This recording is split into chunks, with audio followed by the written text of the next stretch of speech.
Matthew chapter 8.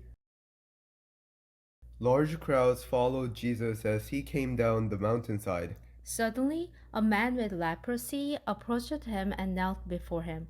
Lord, the man said, if you are willing, you can heal me and make me clean.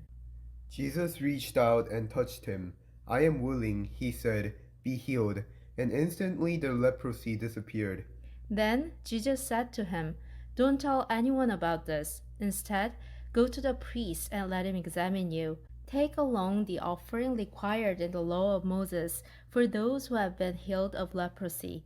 This will be a public testimony that you have been cleansed.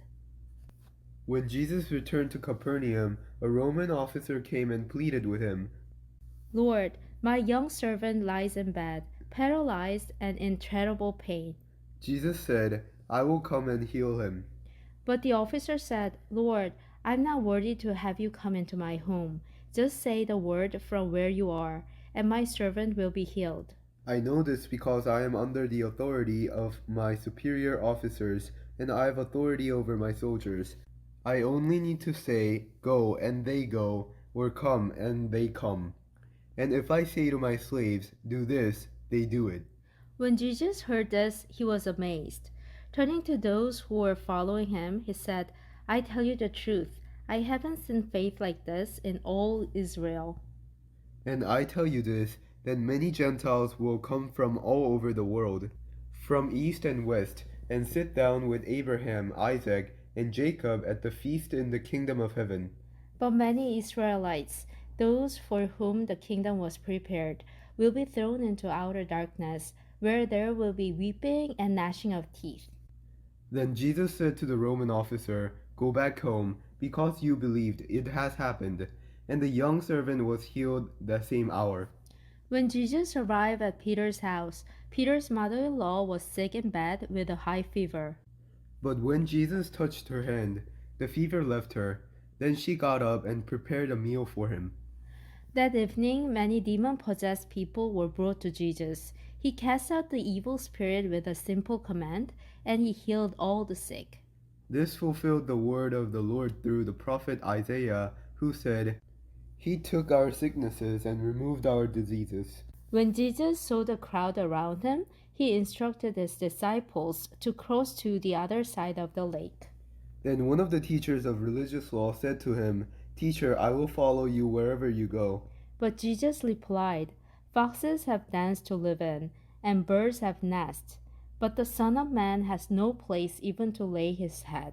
Another of his disciples said, Lord, first let me return home and bury my father. But Jesus told him, Follow me now. Let the spiritually dead bury their own dead.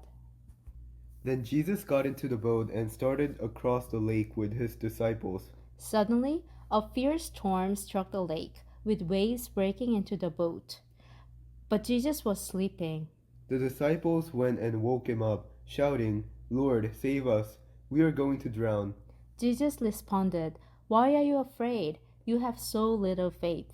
Then he got up and rebuked the wind and waves, and suddenly there was a great calm. The disciples were amazed. Who is this man? They asked. Even the wind and waves obey him. When Jesus arrived on the other side of the lake, in the region of the Gadarenes, two men who were possessed by demons met him. They came out of the tombs and were so violent that no one could go through that area. They began screaming at him, Why are you interfering with us, Son of God? Have you come here to torture us before God's appointed time? There happened to be a large herd of pigs feeding in the distance. So the demons begged, If you cast us out, send us into that herd of pigs. All right, go. Jesus commanded them.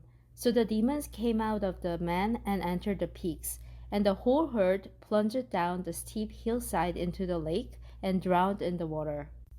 The herdsmen fled to the nearby town, telling everyone what happened to the demon-possessed men. Then the entire town came out to meet Jesus, but they begged him to go away and leave them alone. Amen.